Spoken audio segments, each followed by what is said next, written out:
All right, what's going on? What's up, everybody? What's up? What's up? This your girl Tiffany coming through live in effect. So today I want to deal with the topic that that I think that needs to be touched on in more detail. And today's topic is going to be dealing with the blacks in Latin America. We don't often talk too much about those in a Latin country, as far as black people is concerned. And as you can see the title, Afro-Latin Americans. Yes, they are Americans. Okay. You got the Latins in South America and you got those in Latin America. Yes, they are Americans. Okay. So when we talk about blacks in the diaspora, we're not just talking about the black people in the United States and in Canada, but we also talking about those in the Caribbeans, in Latin America, and South America as well. What really motivated me to do this topic because I happened to look at something in a group. Somebody posted up a flyer, and they were talking about, the interview they were going to be doing with a couple of other people that's also of a Latin background as well. So someone came on the page and made some very disrespectful comments and accused this individual of cultural appropriation,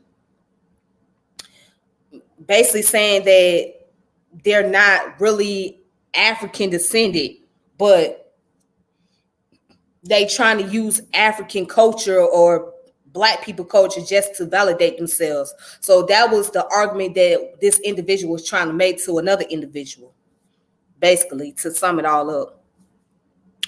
And what we tend to forget is, especially when it comes to the transatlantic slave trade, that majority of the Africans that was taken from that land in Africa were brought over to places like South America and Latin America. And you'll find out that there's a large African population, a very large African population, especially in South America, especially in Brazil. They have a very large African population. But because we've been caught up in this dichotomy, not only the dichotomy between those in the continent, but also those within the diaspora, we don't know enough. We don't see the origins and history behind it. Because when you hear the term black, we only thinking about us in America, right? And when we see Latino, even if they are black, we just see them as Latino people. We don't see them as coming from the same background or coming from a similar situation that we've been through. So we don't study enough into the Latin culture or the Latin history. And many of us are exposed to Latin people that look more like J-Lo or Shakira or what's the one singer name? Enriquez. I forgot his last name. Or Mark Anthony, somebody like that. That's what we're used to when we picture somebody that's Latino. All right. It always got to be associated with somebody looking like Cardi B or Cardi B. That's what we associate with. But I'm glad that Amara La Negra from Love Hip Hop Miami, I'm glad she brought this up in the reunion, and I'm glad she brought it as a conversation because it's very problematic, especially for somebody like her that was born and raised in Miami, and her mother was from the Dominican Republic, and her father is from, I think both her parents from Dominican Republic. Yeah, so she grew up learning both languages. She's bilingual. She could speak both Spanish and English. Okay, but she grew up in the projects, and so for her it was a struggle because in the Latin side, they did not really accept her because she was dark skinned and she was black. And with the black people, they did not really accept her because she was Latino. So it's like she had nowhere to really fit in because she was a black person that knew how to speak Spanish. and she come from a Latino origin, right? And then with the Latino people, they like, oh, you black, and we ain't really fucking with you like that. And she was dealing with some racism on that show, which is one of the reasons why I did not watch the show, because after I witnessed that, I thought it was some bullshit. Well, producer told her that she looked like Nutshella and that she need to clean her image up or whatever because she had an afro at the time period. So it was just, it was too much discrimination. Then there was another artist who was supposed to be, I guess she's supposed to be a rapper, and she was Puerto Rican or Cuban or something, and she said something very out of character to her that made her just, it made her go off. So it was a lot of discrimination on that show in itself. But anyways, yes, I want to get into the topics, and I'm gonna present some sources to you guys, so you guys can look up the information for yourself and study it.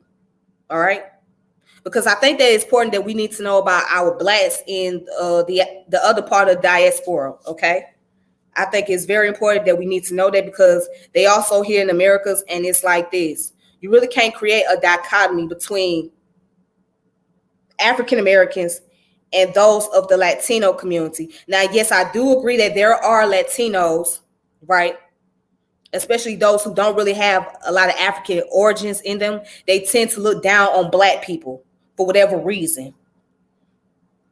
So, like a case of the situation that took place in Chicago, where the Mexicans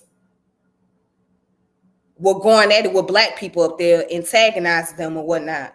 So we seen that situation happen. But I'm just showing you that this is the work of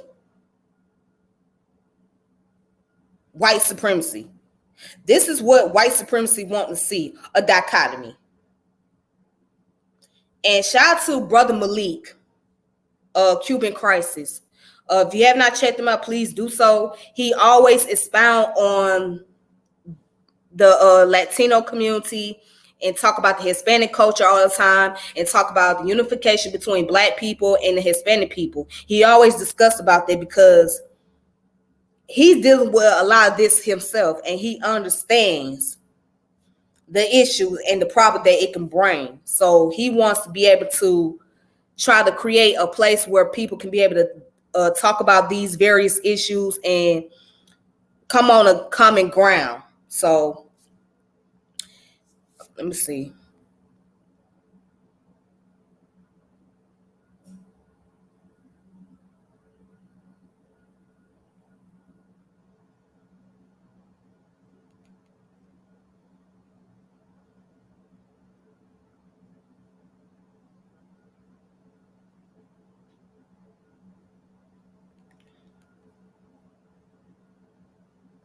Okay. All right. So let me go ahead and get started. So, when we talk about African or Afro-Latin Americans, who are they? Well, let me show you a picture. Hold on. Okay. So these are the Afro-Latin people. All right. These two women, they're of African origin, but they're Latin. Now, I want to present some sources. Okay. I'm going to go ahead and present some sources to you guys. Right. Okay. There we go.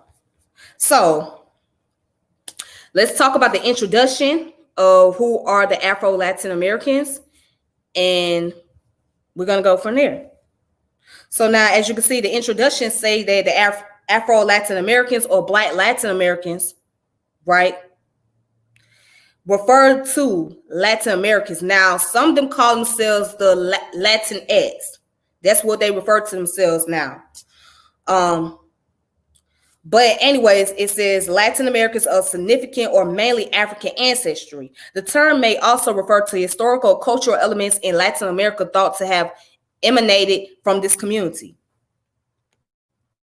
Now it says the term Afro-Latin American refer specifically to people of African ancestry and not to European ancestry, such as sub-Alpine European white. The term is not widely used in Latin America outside academic circle. Normally, Afro-Latin Americans are called Black or Negro in Spanish, or Noir in French. More commonly, when referring to cultural aspects of African origin within specific countries of Latin America, terms carry an Afro prefix followed by the relevant nationality. Notable examples include the Afro-Cuban, Afro-Brazilian, Afro-Haitian. Yes, Haitian people are considered as Latinos. Yes, that's surprising to a lot of people, but they are. Afro-Latino or Afro-Latinx. The accuracy of statistics reported on Afro-Latin Americans have been questioned, especially where they are derived from census reports in which the subjects choose their destination, because in various countries, the concept of African ancestry is viewed with differing attitudes. All right, so let's go down to the history. In the 15th and 16th centuries, many people of African origin were brought to the Americas by the Spanish and Portuguese. Pedro Alonso Nino, traditionally considered the first of many New World explorers of African descent, was a navigator in 1492 Columbus expedition. Those who were directly from the West Africa mostly arrived in Latin America as part of the Atlantic slave trade as agricultural, domestic, and mineral laborers and as mine workers. Okay. They were also employed in mapping and exploration. For example, Estevancio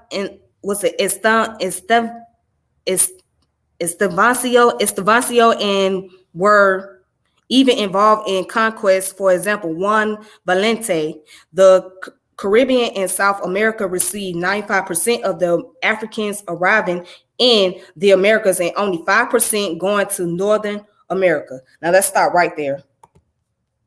Okay. Oh, all right. So my screen done went out. Anyways, I hope you guys can still hear me. But as that article mentioned, only 5% of Africans went to North America, right? And the rest went over to the Latin countries. So with the 5% of African that was brought here in America, right? From that group produced another generation of slaves. And then from that group of people produced another generation of slaves. And those people were oftentimes raped by the slave masters just so they can have more workers and to keep the business going. So it wasn't so much about being able to be a family or things like that. It was more so of keeping the population of slaves going. So yes, with the 5% of Black people here in America, okay, from those 5% came another population that was reproduced. And then from that offspring came about another offspring and so on so far. All right. But a large portion of Black people are in Latin countries and in the Caribbean. So that's the large portion, period. Hold on. Okay. I don't know what's going on. Maybe something's going on with your sound system. You gotta go back out and come back in. So I don't know what's going on over here, but my sound's doing fine. All right. All right, so let's go back. Let's go down a little further. So countries with significant African, mulatto, and Zambo population today include Brazil, 54 million, if including the Proto-Brazilian population with mulatto phenotype. Haiti, 8.7 million. Dominican Republic, 8.5 million. Cuba, as we know it, 7 million, Colombia, 5 million, Venezuela, 4 million, and Ecuador, 1.1 million.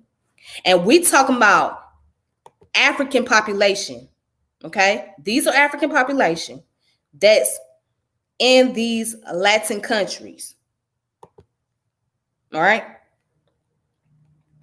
Now check this out. Going down here, said traditional term for Afro-Latin Americans with their own developed culture include Garifuna in Nicaragua, Honduras, Guatemala, and Belize, Cafuzo in Brazil, Zambo in the Andes and Central America. Marabo is a term of Haitian origin denoting a Haitian of multi-racial ethnicity. Okay? The mix of these African cultures with the Spanish, Portuguese, French, and indigenous culture of Latin America has produced many unique forms of language. Okay?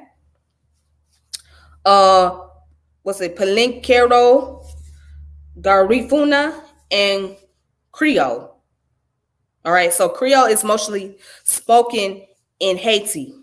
All right, so for those who don't know what Creole is, that's French, broken French, mixed with the African indigenous language, etc.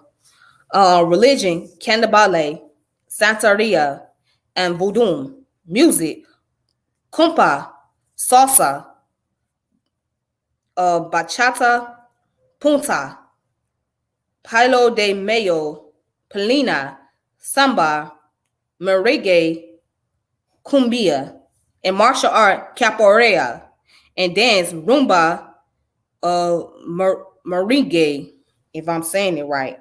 As of 2015, Mexico and Chile are the only two Latin American countries yet to formally recognize their Afro-Latin American population in their constitution. This is in contrast to countries like Brazil and Colombia that lay out the constitutional rights of their African descendant population.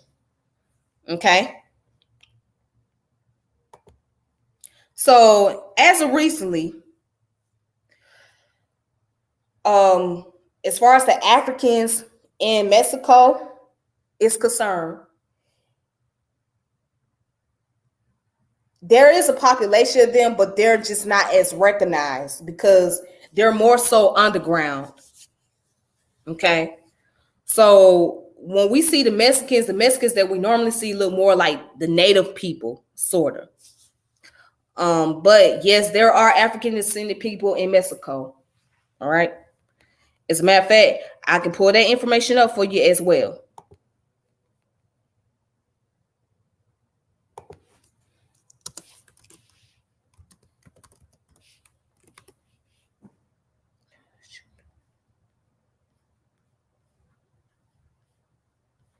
All right.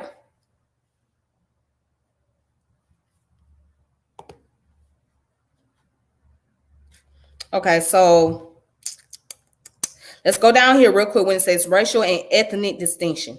All right, the term used within Latin America used in references to African heritage, including mulatto, African white mixture, Zambo, Chino, indigenous and African mixture, Prado, African native white mixture, and Mazizo, which refers to an indigenous European mixture in all cases except for Venezuela, which it is used in place of Pardo. The term mazige refers to the intermixing or fusing of ethnicities, whether by mere custom or deliberated policy. In Latin America, this happened instinctively between all ethnic groups and culture, but usually involve European men and indigenous and African women. Now, that's something very common, right? It's no different. So if you notice that it normally involved African women, because during slavery, a lot of African women were getting raped by their slave masters, all right, to reproduce. So, and if the parent if the mother was a slave, then the child would be the slave as well. So they saw the African woman as a prize. And so with that being the case, because she was seen as the prize, as the commodity, it gave the opportunity for the masters to do whatever they pleased to do with her, including raping her, because the more she get raped, the more population and the more slaves they have. So that's what it was really all about. Yeah, so they saw it from an economic standpoint. They saw it from a controlling standpoint. They didn't value the life of African women. All right, so then we're going to go down here where we talk about the representation in the media. Afro-Latin Americans have limited media appearance. Critics have accused the Latin American media of overlooking the African, indigenous, and multiracial population in favor of overrepresentation, often blonde and blue/green-eyed white Latin Americans, as they share features of typical Southern Europeans with some mestizo features to create a more distinct look, often seen in popular telenovelas, which basically is soap opera in Spanish. So, yeah. And as I've spoken about that before, that goes back to Amara La Negra, by her being African descendant. She's a Latin artist. She wasn't getting a lot of representation in the Latin culture, and her music became basically unrecognizable because of her skin complexion. They're looked at as being inferior. So it's no different how we being looked at here in the United States of America. That's the same issue that they dealing with in the diaspora. No difference. Okay. So now if you look in South America, you see Argentina. All right. And Bolivia, Brazil. So real quick, let's look at Argentina, for example. It says, according to the Argentina National Census of the year 2010, the total Argentine population is 40,117,096, from which 149,493 are of African ancestry. Right. Traditionally, it has been argued that the Black population in Argentina declined since the early 19th century to insignificance. Many believe that the Black population declined due to systematic efforts to reduce the Black population in Argentina in order to mirror the racially homogeneous countries of Europe. There you go. All right. So in Bolivia, Black African descendant in Bolivia account for about 1% of the population. They were brought in during the Spanish colonial times, and the majority lived in the Yungas, which is a narrow band of forest along the eastern slope of the Andes Mountain from Peru, Bolivia, and northern Argentina. It is a traditional zone between the Andean highlands and the eastern forest. Okay. And then it also goes on to say there are about 500,000 people of Black African ancestry living in Bolivia. All right. And so I already told you about Brazil. Brazil has a high population. Around 7% of Brazil's 190 million people reported to the census as Black, and many more Brazilians have some degree of African ancestry. So, yeah, we already talked about Brazil. Let's see who else we can find. Chile. So Chile enslaved about 6,000 Africans, about 1/3 of whom arrived before 1615, were utilized in agriculture around Santiago. Today, there are very few Afro-Chileans, at the most. Fewer than 0.001% can be estimated from the 2006 population. All right. And of course, we talked about Colombia making up 4.7 million people of the African population. Let's see, Ecuador. Ecuador in 2006 had a population of 13,547,510. According to the latest data from CIA World Fact Book, the ethnic group represented in Ecuador includes the Mestizo, which is mixed with Amerindian and white, 71.9%. Let's see. They got 1.9% and 1% black. So the Afro-Ecuadorian culture is found in the northwest coastal region of Ecuador and make up the majority, 70%, in the province of Esmeraldas and the Chatola Valley, and in Barbura province. They can be also found in Ecuador's two largest city, Quito and Guayaquil. The best known cultural influence known outside of Ecuador is a distinctive kind of marimba music from the Chota Valley. There is bomba music, which is very different from marimba from Emiradas. All right, so as you can see, it's about 1% of the population of black people and 1.9%. And I didn't see this part. And 4.3% of Afro-Ecuadorian. Wow. Yep. Then you got some more. Was it Paraguay or Paraguayans are descended from the enslaved West Africans to the Paraguay beginning in the 16th century. And it says here they make up 11% of the population in 1785. Most Paraguayans established communities in towns such as Agua and Emboscada and Guarambare. Many achieved their freedom during the Spanish rule. Yep. And then so on and so forth. And then you got in Peru, 2.65% of the population of the Afro-Peruvians. Yeah. All right. So let me skip on down. Okay. That's that. So let's look at Central America. All right. So Central America, Belize, as you can see, it's a mixed culture of African, European, Mayan, but only 21% of the population is considered to be of African descent. So if you guys know about Shine the rapper, his family comes from this country, Belize. As a matter of fact, you will find a lot of them in California too. So then you got Costa Rica. About 8% of them make up the African descendant population, which they are called the Afro-Costa Ricans. Yes. El Salvador make up 0.13%. Okay. And it says approximately 10,000 African slaves were brought to El Salvador. So, yep.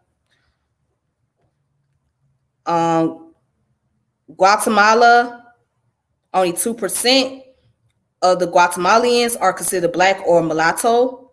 So, yeah. So there's a lot of information on here. And let's go down to the Caribbeans real fast.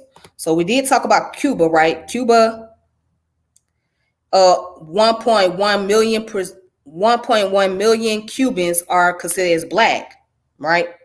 So, and it says many Cubans still locate their origins in specific African ethnic groups or region, particularly Yoruba, Congo, and Igbo, but also Ara, Karabali, and Mendigo, Fula, and others, as well as a small minority people who migrated in from surrounding Caribbean countries like Haiti and Jamaica. All right.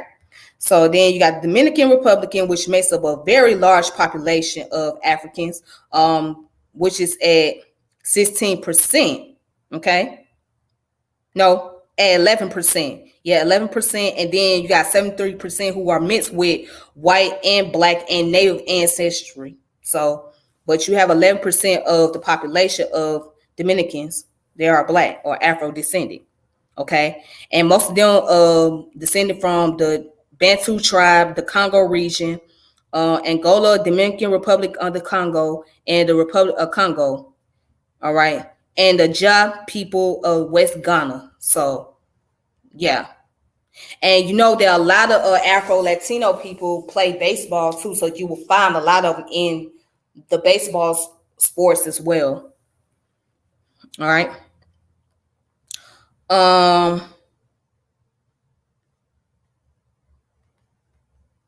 Okay, you already know about the Haitian population, which is a very large population of blacks.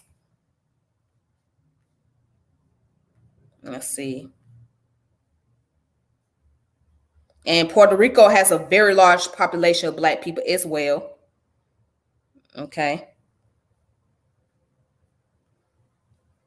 About 12.4% of the population of being black or African American, and 11.1% is mixed. So, yeah, they have a very large population out there as well. Martinique, the population of Martinique in overseas region of France is 390,371. So 80% of the population has African and African white Indian mixture, which emphasizes its diversity. So their West African ancestors were imported from the bites of Biafra, West Central Africa, and the Guinea coast for sugarcane plantation labor during the 17th and 18th century. So, yeah. All right. And the list goes on and on and on. And then let's go down here to Mexico. All right. See how much time I got left on here. Okay. Okay, cool. All right. So, let's go down here to Mexico. So, yes, you got the Afro-Mexican people. All right. Remember when we was going back and discussing about the Maroons. So yes, a lot of the Maroons not only went to Jamaica, but they also went to Mexico as well. Okay, check this out. Watch this. The vast majority of the contemporary Afro-Mexican inhabiting the southern region of Mexico, those who migrated north in the colonial period, assimilate into the general population, making their existence in the country less evidence than other groups. Some Afro-American facts. Mexico's second president, Vicente Guerrero, an Afro-Mexican, issued a decree abolished slavery and emancipation all slaves in 1829 during his short term as president. Race was considered for the first time by Encuesto Intercenso in 2015, which revealed that 1.2% of Mexicans identify as Afro-Mexicans. Over half of these individuals were identified as indigenous. Okay. Check this out. Gaspar Yanga, right, founded the Free African Township in the Americas in 1609. A black man named Estam El Negro, Stephen the Black, a North African Moor from Spain, searched for the fabled city of Cibola with Simbeza de Veca. All right. It says Veracruz, Campeche, Panuco, and Acapulco were the main ports for the interests of African slaves. In the past, offsprings of black African / Amerindian mixtures were called Jarocho. Is it Jarocho? Yeah, Jarocho, Chino, or Labo. Today, Jarocho refers to all inhabitants of the state of Veracruz without regard to ancestry. Wow. Now that's a very offensive term right there, calling them wild pigs and whatnot. Okay. And then let's look at the United States. All right. Okay. So let's look at the United States real quick.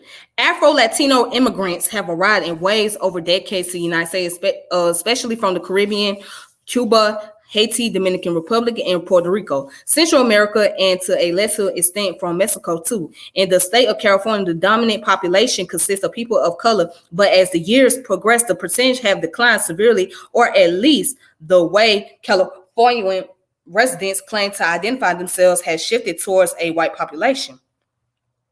A Pew Research Center survey of Latino adults showed that 1/4 of all U.S. Latinos self-identify as Afro-Latino, Afro-Caribbean, or of African descent with roots in Latin America. This is the first time a nationally representative survey in the U.S. has asked the Latino population directly whether they consider themselves Afro-Latino. Among the Chicano, a population people who are both Black and Chicano, Chicano or Chicana may identify as Afro-Chicano.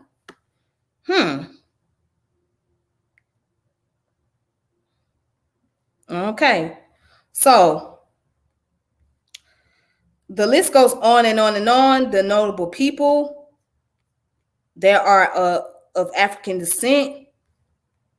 Okay, so here's the list. Now, if you want to look up more information, there's the references at the bottom of the page. There we go. So also, let's see. Okay. Also, I have some more information that I would like to present as well. Some references and sources that you guys can look up for yourselves. So let's see this. So right here. All right, here's a PDF called Slavery and African Ethnicities in the Americas. Okay.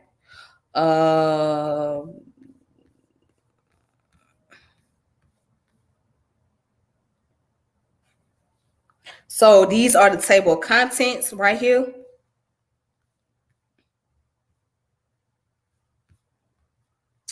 All right. So this one says the length of slave trade voyage arriving in Cartagena de Indias. All right. And then it says voyage to Cartagena de Indias and Veracruz from identified African coasts. Okay, so let's see. Let's see if I can.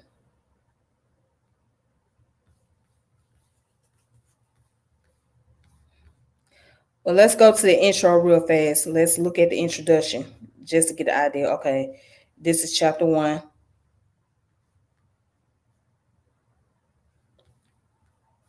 All right, so right here it says slavery in Americas was justified by racist ideology, meaning scholars as well as the wider public believe that Black Africans were enslaved because they were viewed by whites as inferior. But the identification of race with slavery is largely a projection backward in the time of beliefs and ideologies that intensified during the 4th century of the Atlantic slave trade, the direct European occupation and colonization of Africa during the late 19th century and into the second half of the 20th, and the brutal exploitation of Africa's labor and natural resources ever since. All right. Before the Atlantic slave trade began, racism justified slavery in medieval Spain and Portugal was aimed at people with light skin. Although there were some enslaved Blacks there, slave status was identified with whites. The very word slave is derived from Slav, whites who were captured in Eastern Europe and shipped into the medieval Spain in large numbers.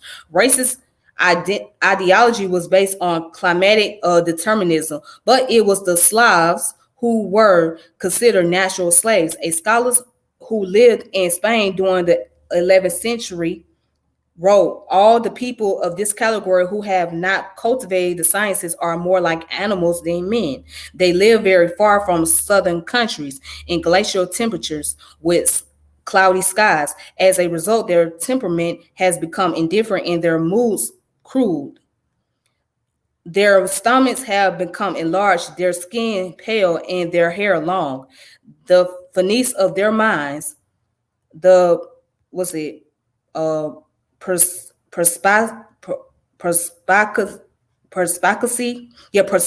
of their intelligence is null. Ignorance and indolence dominate them. Absent of judgment and grossness are general among them. Thus are the Slavs, the Bulgarians, and neighboring people. All right. And so then it goes down to talk a little bit about the Moors. It says the Moors ruled the Iberian Peninsula for almost 400 years before the Atlantic slave trade, the Trans-Sahara trade linking sub-Saharan Africa with the Mediterranean world predate the birth of Islam. Pure, unadulterated gold arrived via the ancient camel caravan trade across the Sahara Desert. The purity and reliable weight of the coins minted in medieval Spain stimulated trade throughout the Mediterranean world. D.T. Nyan has written, and as you can see, it's highlighted in the 10th century. The king of Ghana was, in the eyes of Ibn Hakal, the richest sovereign on earth. He possesses great wealth and reserves the gold that have been extracted since early times to advantage of former kings and his own. In the Sudan, it was a long-standing tradition to hoard gold, whereas in Ghana, the king held a monopoly over the nuggets of gold found in the mines. If gold nuggets are discovered in the country's mines, the king reserved them for himself and leaves the gold dust for his subjects. If he did not do this, gold would become very plentiful and would fall in value. The king is said to possess a nugget as big as a large stone. However, the Sudanese always kept the Arabs in the most complete ignorance regarding the location of gold mines and how they were worked. All right, so that's just chapter 1, okay? That gets into the whole concept about the slavery and the African identities or ethnic groups in the Americas. So yeah, you gotta know that there was various tribes that were taken from different places and they were all bunched up together and they were brought into North America, South America, and Central Americas. So, okay. All right. All right, so let's look at another source real fast.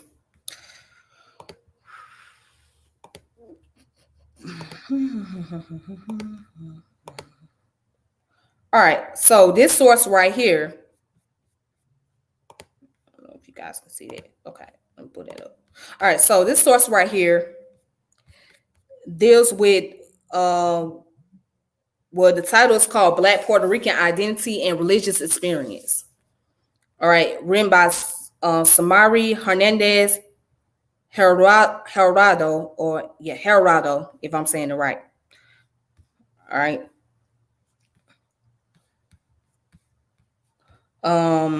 So that's the table of contents. Okay. It says, if God were black, my friend. All right. Lowness, African identity, and the Puerto Rican experience here and there. Okay.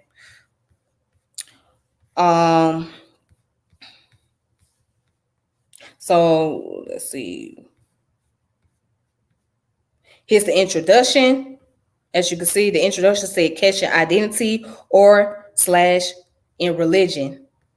And it says, one of the sermons that caught my attention during my stay in Las Silveas was delivered during one of my early visit to the mission of the Church of the Fountain of the Living Water. The sermon became representative of other sermons I heard there while staying in Las Silveras. The CFLW is a Puerto Rican Protestant denomination that was founded in the 1980s. In the last few years, it has become one of the fastest growing and most financially prosperous church in Puerto Rico. The CFLW has been strongly criticized by Catholics and Protestants, both non-Pentecostal and Pentecostal, who together are usually referred to as evangelicals, because of its emphasis on material prosperity and alleged imitation of U.S. evangelism and sympathy with New Age ideas. All right, then goes on saying in Las Severas, this emphasis on material prosperity might be considered obvious because a small store selling authentic Puerto Rican food is attached to the church building and is administered by the co-pastor of the church, who is also the pastor's sister. Pastor Correa is the founder of the CFLW mission in Las Severas, the only one of its denomination in the town of Loiza. Although the Correa extended family grew up in Las Severas, most of the family members have moved out and lived in other towns. Most of them are socially economically stable and have had professional careers. The sermon was delivered on a Sunday morning before a congregation of 37 individuals, most of whom were members of the Correa family, originally from La Severa but living elsewhere at the time. So this individual, the author, talk about their church experience, right?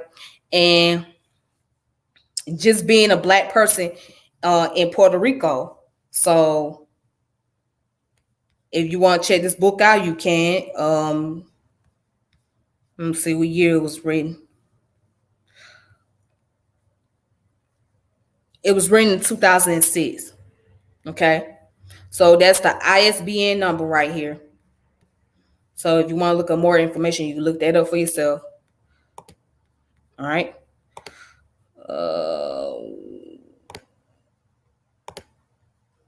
Okay, and then I got another one that I want you guys to check out as well. And then I'm going to go ahead and play the video. So,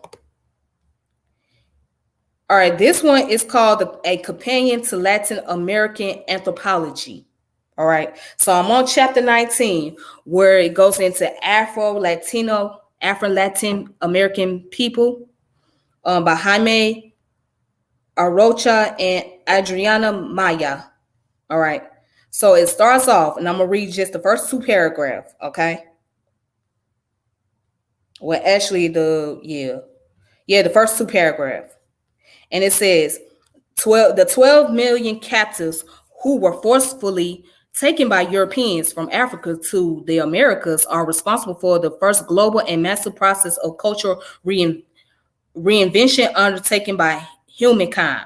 In fact, during just a few decades of the 16th century, Wolof, Mende, Bajago, Brand, Zape, and other people from the regions of Mali, Senegal, Gambia, and Guinea lived within narrow margins of captivity, created techno-environmental, techno-economic, linguistic, social, political, and symbolic practices which allowed them not only to survive forced deportation and enslavement in the New World, but to originate indigenous forms of resistance against loss of freedom, and in other cases to produce gold, silver, sugar, and cattle surpluses for their captors.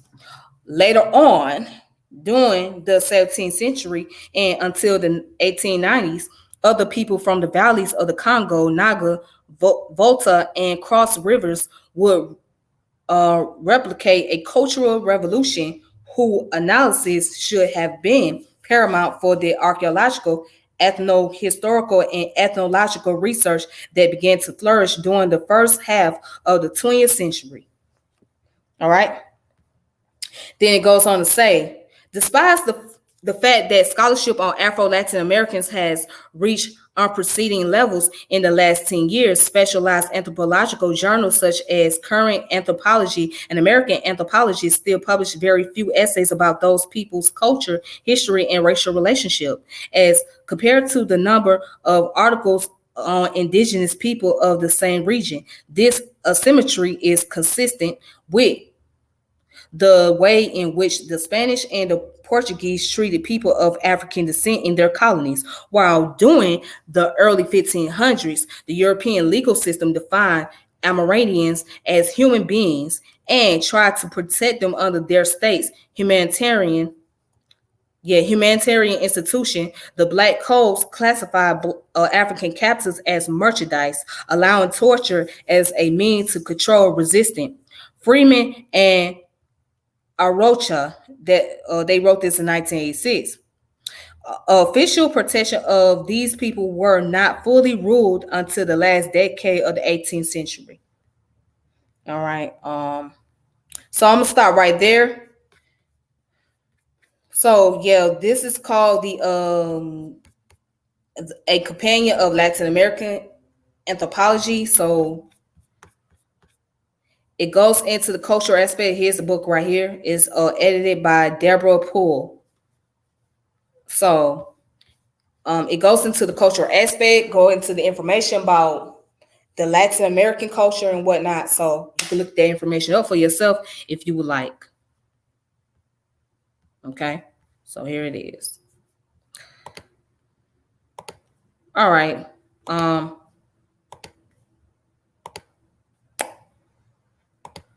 So now I want to play a video real quick from Dr. Henry Louis Gate when he was in Mexico and he talked about the Mexican culture. So I'm going to play a few of it, just a few little clips, and it won't be that long, probably about 5 minutes, 10 minutes long.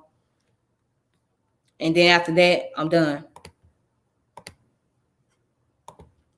All right, so let's look it up. Oops. Hide in plain sight. Okay, so I'm kind of skipping that. All right, there we go. All righty then, there we go. 7 a.m. I love this town.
Okay, you guys. So with that being said, that's all for today. I thank you all for watching and tuning in.